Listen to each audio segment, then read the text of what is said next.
discuss about medial patellar desmotomy, its causes and identification of medial patellar ligament, and how to perform the surgical procedure.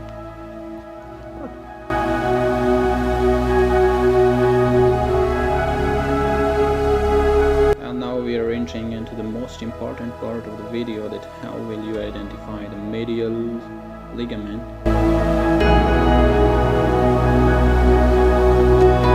This is stifle joint, and you have to place your finger like this on the tuberosity.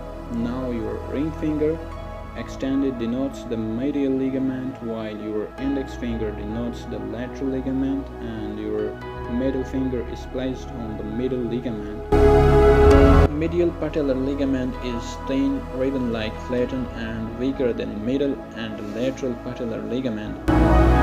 But be aware that the vein should not get cutted, otherwise it may cause too much bleeding. As you can see, the ligament is slippery and the fingers are slipping over the ligament.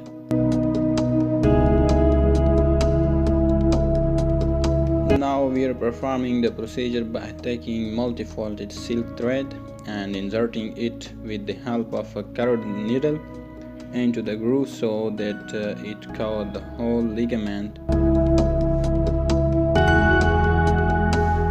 Now you have to crush the ligament and cut it down by simple traction and sliding the silk thread over the ligament.